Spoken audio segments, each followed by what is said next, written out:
Olá pessoal, tudo bem? Vamos começar a nossa terceira aula. Nessa, nós vamos discutir sobre a relação entre ética e filosofia, ou melhor dizendo, sobre o percurso filosófico da ética. Pois na outra aula, nós vimos que, para ser ético, há necessidade da crítica e da reflexão. A filosofia é uma disciplina que tem como característica o trazer a dúvida, o questionamento sobre as questões humanas, sobre o fazer humano, sobre a melhor forma de ser, sobre as questões do certo, do errado. E trata-se de uma discussão que é sistematizada, com grandes questões do agir humano. Por isso essa aproximação entre filosofia e ética. E em todos os casos encontramos sempre uma fundamentação, ou seja, aquilo que serve de fundamento para a ética, aquilo que serve de fundamento para o agir humano. Dessa forma podemos falar de vários fundamentos ou de várias filosofias éticas. Poderíamos falar da filosofia ética de Platão, de Aristóteles, de Sócrates, da filosofia cristã, das filosofias cristãs, poderíamos inclusive colocar no plural, na filosofia kantiana e assim por diante.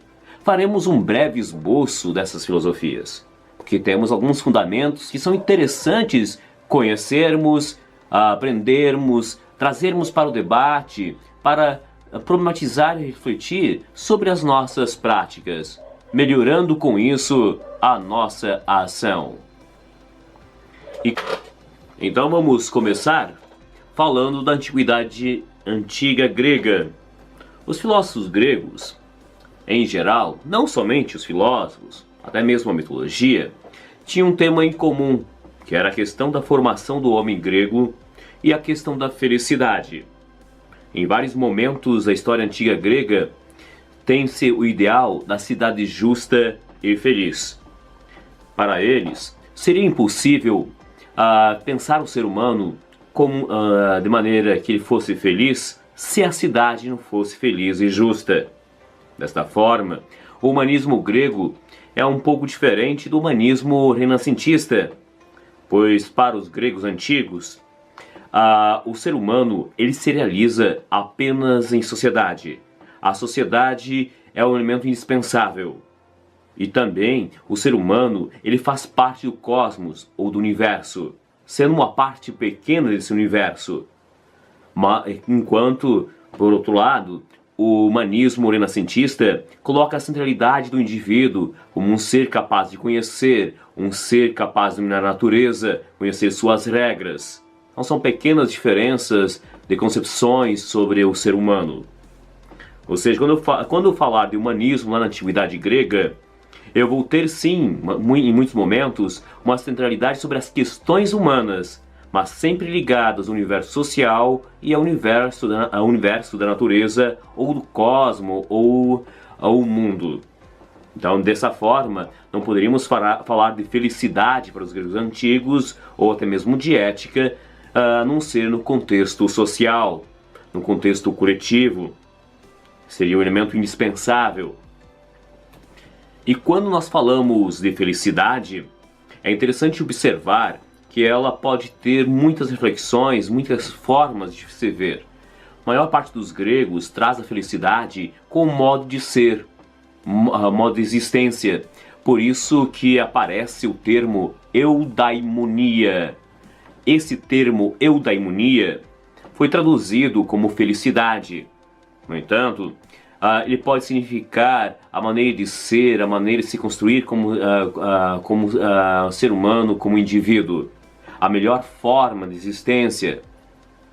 Claro que a tradução mais próxima, de fato, foi felicidade. Mas essa felicidade se constitui uma perspectiva sobre o modo como somos, como agimos. Então a felicidade envolve um amplo debate, envolvendo desde questões ligadas ao indivíduo, onde existem sentimentos, desejos, sonhos, expectativas, interesses e o universo coletivo. Porém, para todos os gregos, o universo coletivo e a natureza deveriam ser consideradas. Em todos os momentos históricos vamos encontrar isso. Os gregos, como falei anteriormente, eles tinham a perspectiva da formação do homem grego. Eles chamavam isso de paideia, a formação e sentido do homem grego. Para formar um ser humano, entre-se a questão sobre a melhor forma de existir. Essa melhor forma de existir envolve, para os gregos, o conceito de virtude, ou areté. Virtude é igual a areté para os gregos. Mas o que significa virtude, ou areté? Significa o máximo de excelência, é um superlativo. Qual o máximo de excelência que podemos ter na vida? O máximo de existência da existência humana? Eis a questão que em todos os períodos gregos vai estar presente. E a resposta a essa questão levará justamente à questão da felicidade, à questão da justiça. Se nós formos, por exemplo, no contexto homérico, nós temos a perspectiva da formação do homem grego voltado para o guerreiro. Ou seja, para eles, a virtude será ser a capacidade de ir na batalha e morrer por um motivo nobre. Isso nós encontramos na narrativa dos mitos gregos. Aliás, para esse contexto, a pior morte que pode haver ao indivíduo é a morte pelo esquecimento, pois é indispensável ser lembrado. Um herói é aquele que é lembrado, e por ser lembrado garante a sua imortalidade. É levado ao templo dos deuses. Então, dessa forma, como poderei ser lembrado? Agindo a partir das minhas ações é que serei lembrado, através das ações nobres. Pois a pior morte que pode haver é a morte do esquecimento. Quando chega a democracia, esse conceito muda, pois passamos a falar da virtude cidadã, da virtude política, da forma de agir em sociedade. Então passamos a ter todo um debate sobre qual é a melhor forma de ser existir. E com isso aparece o debate entre o universo do politikos e do idiotés. O politikos, ou cidadão, é aquele que tem uma honra de votar nas leis, construir as leis, cuidar da cidade, cuidar do bem público. Aliás, o conceito político dos gregos é justamente esse, a arte de cuidar do bem público. Enquanto o universo privado, ele não pode ser confundido com a questão pública, pois se confundirmos, nós não teremos a política. A política é a arte, ao ver dos gregos, de cuidar do bem público. E o agente, o ser ativo que faz isso, é chamado de politikos, ou cidadão, que é diferente do morador da cidade, que é aquele que só mora na cidade é o idiotés. Muitos moradores detêm muitas necessidades e não têm a condição, o privilégio de atuar como cidadão. Muitos deles podem até querer, mas não têm a disponibilidade, não têm o ócio, o tempo livre, a independência econômica e intelectual. Porém, o grande desafio está justamente naquele que tem a possibilidade de atuar como cidadão e não atua, ou não tem condições e habilidades. E é por isso que aparece no ideal do homem grego, através da paideia, da educação grega, o desafio de educar o cidadão. Ou seja, surge a questão sobre quais habilidades são necessárias para formar um bom cidadão. O que é necessário para ser cidadão? Eis uma questão que é muito interessante até mesmo para os nossos dias. O que é necessário para ser um bom cidadão? Que habilidade nós temos? Para os sofistas, existe um conceito de cidadania que diverge de outros filósofos. Para os sofistas, devemos considerar ao falar da cidadania o fato que o conceito de justiça, ideal de cidadão, está intimamente ligado com uma concepção relativista. O que vem a ser relativismo? Relativismo Trata-se justamente de uma concepção em que o certo ou errado depende de uma construção humana, de uma convenção. Todos os valores são convencionais ao ver deles. Então não existe um ideal a ser perseguido. O homem, o ser humano, é aquele capaz de construir seus valores, construir a dimensão do certo e do errado.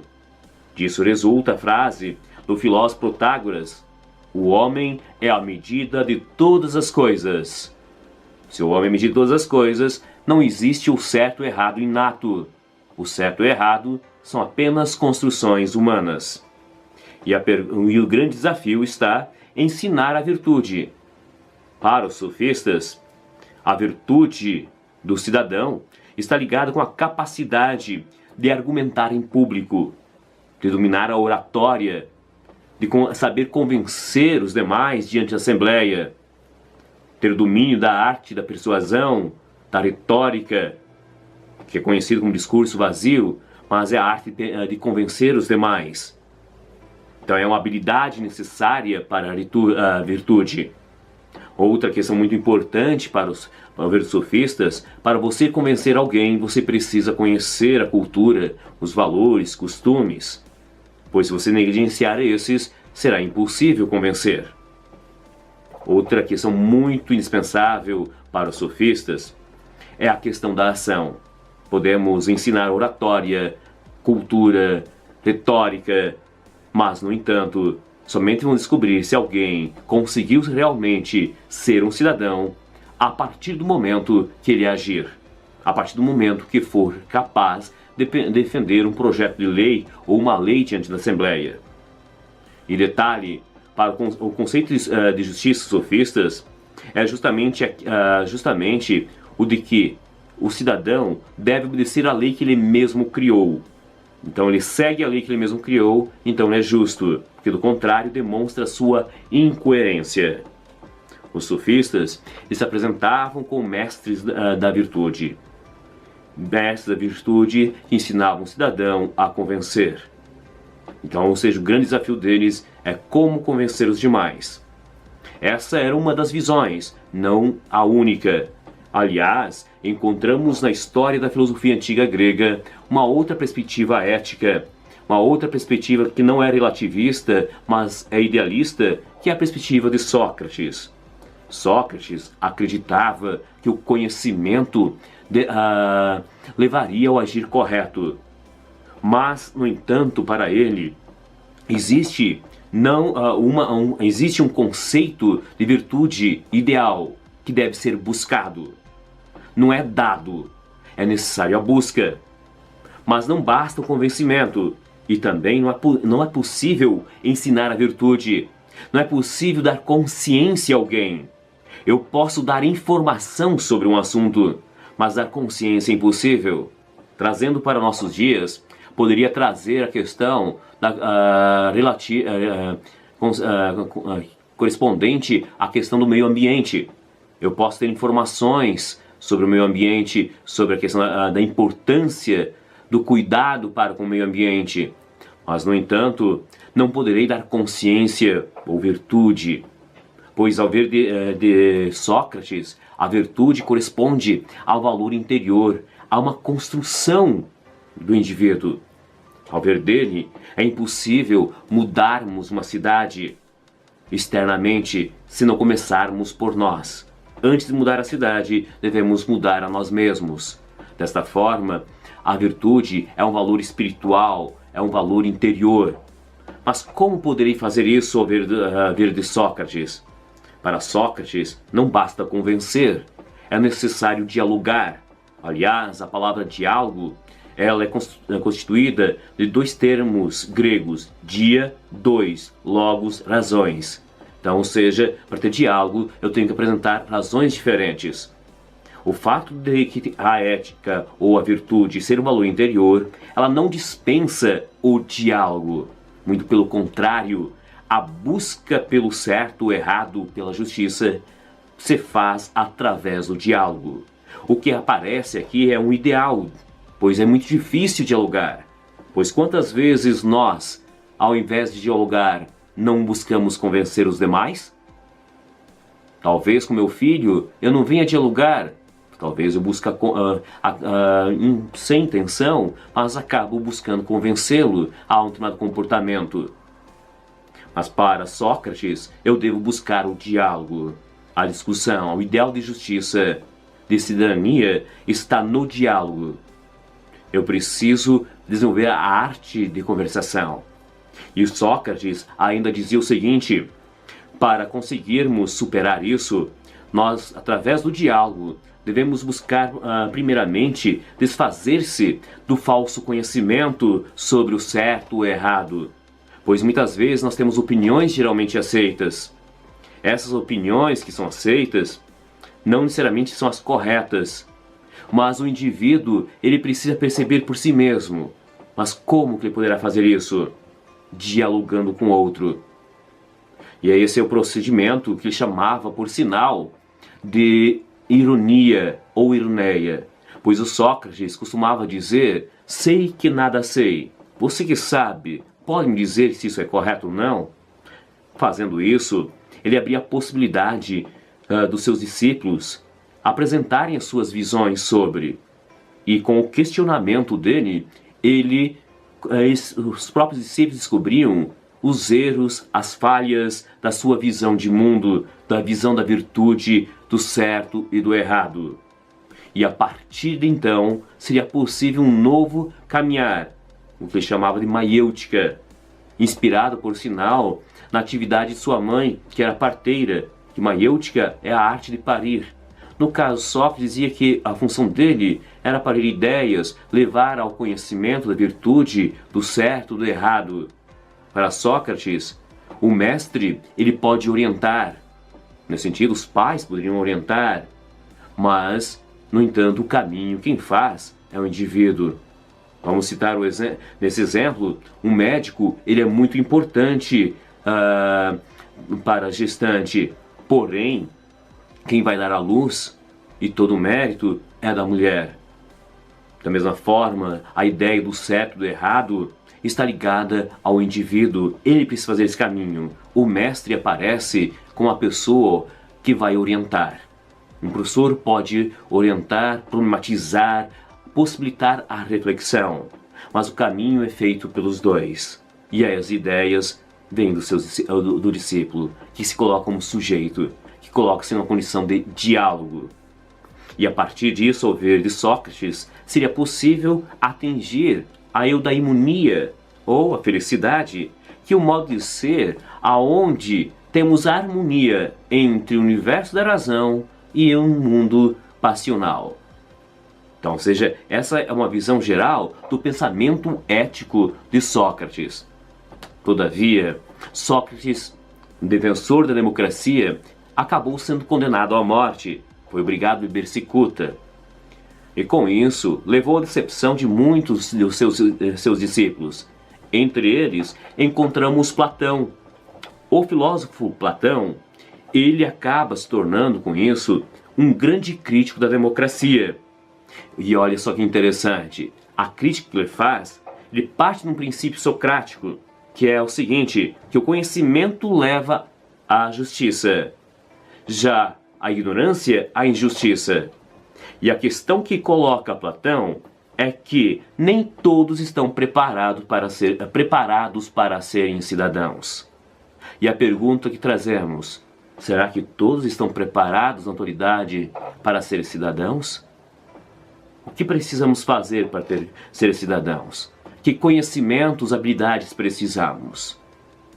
São questões muito importantes, pois ao ver de Platão, a grande parte das pessoas é motivada pelas sensações, pelos desejos, paixões. Se deixa governar, ele chamava da alma irascível, da alma vegetativa, dos sentimentos, da raiva, do amor, enfim, vários sentimentos, interesses pessoais e não pela razão, pelo conhecimento.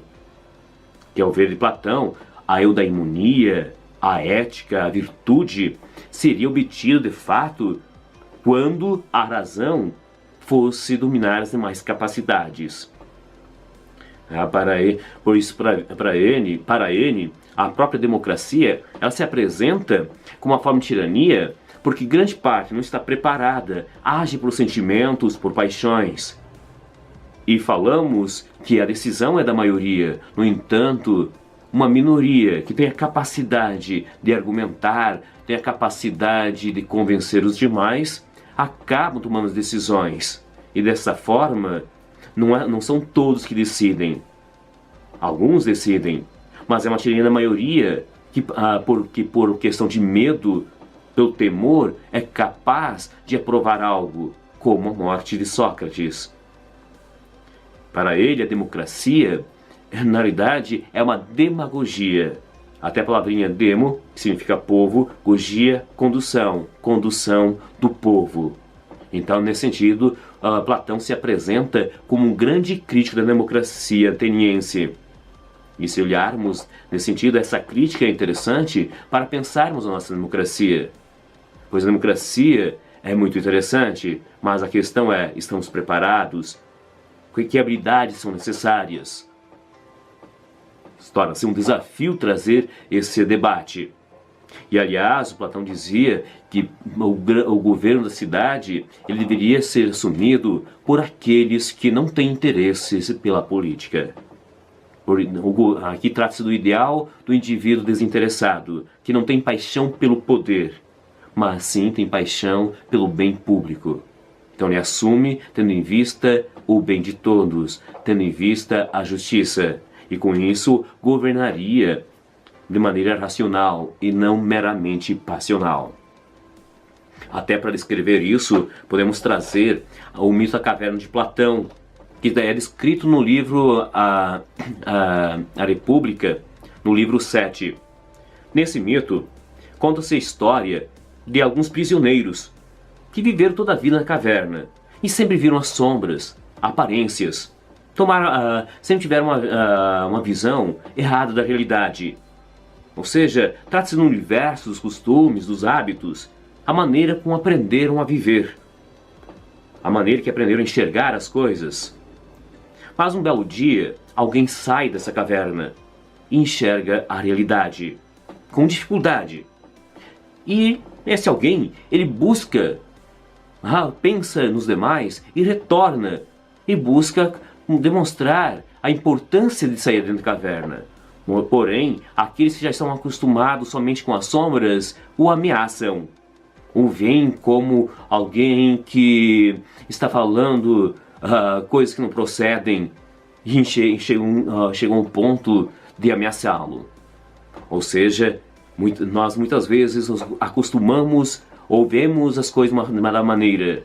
Temos determinados preconceitos, determinados conceitos que são questionáveis.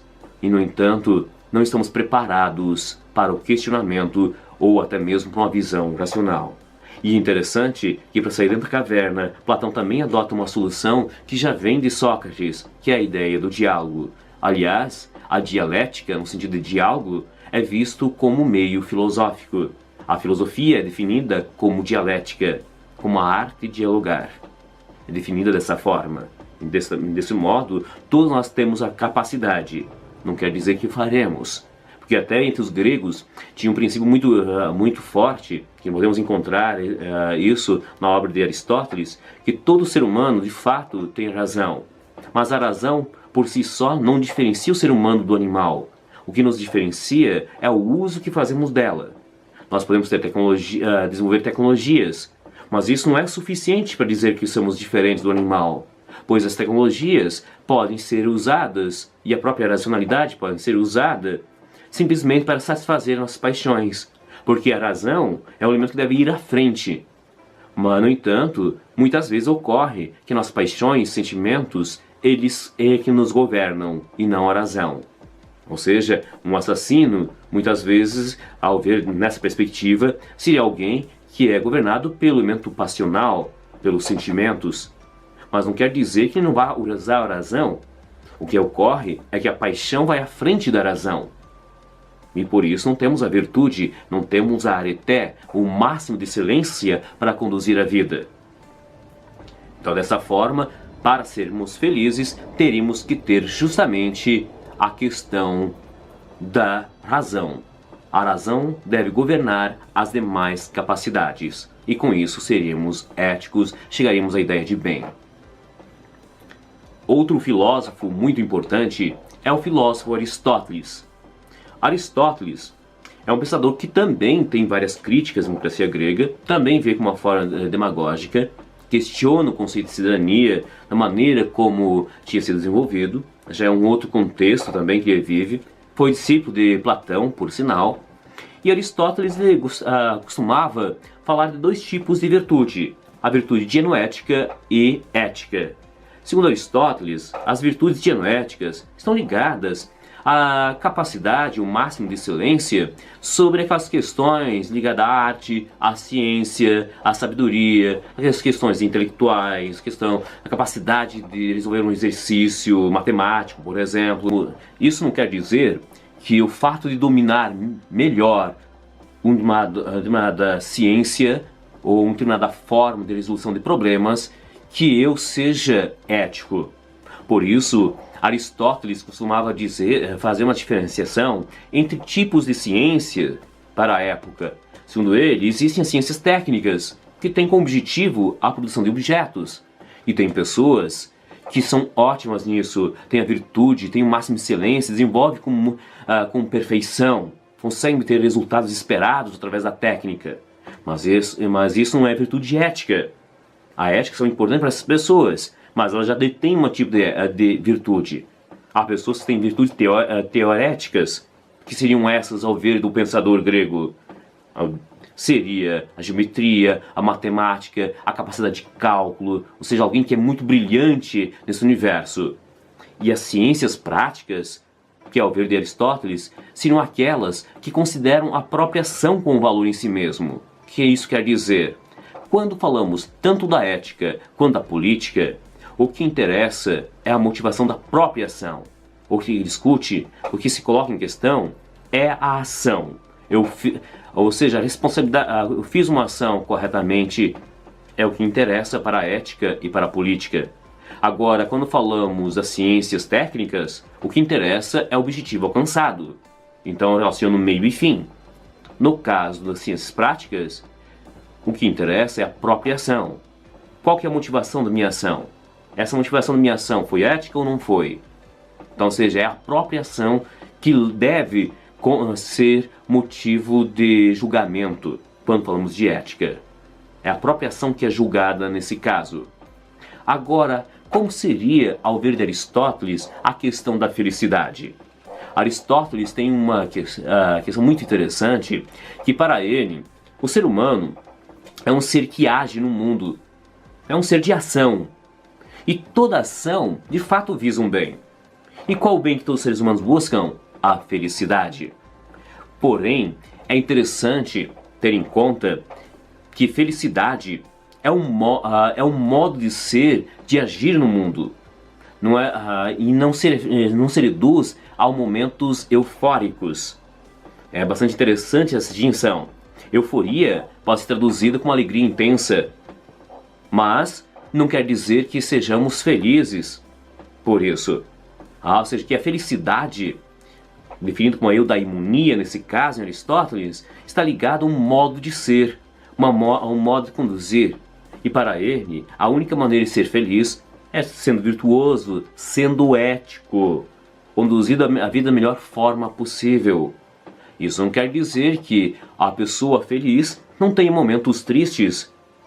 É natural que isso possa acontecer, porque é a maneira como conduzimos a vida é que nos tornará felizes. Mas isso não quer dizer que não venhamos ter, durante essa condução na nossa vida, momentos com decepções, com momentos tristes. É natural que isso ocorra. Mas, mesmo assim, continuaremos a ser felizes, porque continuaremos sendo éticos, desenvolvendo a melhor forma possível. Já no caso a euforia, ela se refere a alguns momentos intensos. Por exemplo, ganhei na loteria. Alguém de vocês ganhou na loteria. É um momento de extrema alegria, de euforia. Mas o dinheiro em si não traz a felicidade nessa perspectiva. Ele, no caso, pode ajudar muito a desenvolver projetos. Por isso até é interessante uma distinção de Aristóteles, que é a diferença entre bens essenciais e fundamentais. O essencial é o que nos define como seres humanos. Já é fundamental o que é necessário. Nesse sentido, as condições financeiras são fundamentais, não essenciais. Elas são importantes, o que é fundamental é importante, porque sem ele teremos problema. No caso do dinheiro, se não tiver, é problema. Mas o essencial é o nosso projeto como seres humanos, como seres, como indivíduos. Então, ou seja, é uma distinção muito interessante que Aristóteles nos traz. A diferença entre, no caso, bens essenciais e bens fundamentais. Essencial é que me define qual é a natureza humana, um ser dotado de razão. Qual a grande finalidade de um ser dotado de razão? Eis a questão ligada à felicidade. Já a euforia é um momento intenso de alegria. Já bens fundamentais correspondem a bens importantes para realizações de projetos. Ou seja, se não tiver dinheiro, realmente terei problemas. Me trará problemas sérios. Mas, se eu mesmo ganhando Mega Sena, não quer dizer que eu seja feliz. Eu serei feliz se eu estiver essencialmente bem constituído, tendo um projeto como ser humano, tendo em conta que a melhor forma de existir é sendo ético. Então, desta forma, a felicidade, para ver de Aristóteles, não pode ser definida como hedonismo. Hedonismo é uma definição, uma corrente que diz que a melhor forma de ser feliz é buscando pelos prazeres. Alguns podem ter prazeres de forma através do dinheiro, na busca pelo dinheiro. Outros, no dinheiro, riquezas. Outros através de momentos eufóricos. Mas ao ver de Aristóteles, a questão que deve se colocar é o que elemento é essencial quando falamos de um ser racional. Para um ser racional, não basta apenas comer e beber. Não basta apenas a riqueza. Deve existir um fim muito maior que isso. E ao ver dele, esse fim está no máximo de excelência, está na virtude. A excelência como seres éticos. E para ser ético, ao ver de Aristóteles, devemos considerar alguns elementos. Entre eles, que todo ato deve ser um ato livre, de liberdade. Pois sem liberdade não podemos nos responsabilizar. Outra questão ligada à virtude e à ética é que para sermos éticos, as nossas ações devem ser fruto do costume. Não basta dizer que alguém, por fato de alguém ter agido uma vez corretamente, ou ter dito a verdade uma única vez, seja verdadeiro, seja justo. É a prática, é a ação, é o costume. E além disso, ao ver Aristóteles, a ação deve sempre ser mediana, deve ser um meio termo. Quem indica esse meio termo é a razão humana. Por exemplo, o temor em excesso é covardia, porém a ausência nos torna imprudentes. A valentia seria o quê? Ou a coragem seria basicamente a virtude, seria o meio termo, a justa medida. Uma pessoa que desconsidera os prazeres é uma pessoa que poderia ser considerada insensível, mas a pessoa que valoriza demais os excessos prazeres é aquela pessoa que não podemos confiar. De repente tenhamos um colega do trabalho que valoriza muito os prazeres. É ótimo fazer festa com essa pessoa, mas talvez seja inconstante. Agora uma outra pessoa que sabe mediar, ela vai saber fazer a festa, saberá agir, saberá ser responsável, ou seja, ela terá justamente a justa medida, o meio termo. Essas são algumas ideias sobre o filósofo Aristóteles. Na próxima aula, nós veremos um pouco sobre a corrente helenística, que se dá justamente no finalzinho do século III a.C. e vai passar pelo Império Romano. Valeu, pessoal! Até a próxima videoaula!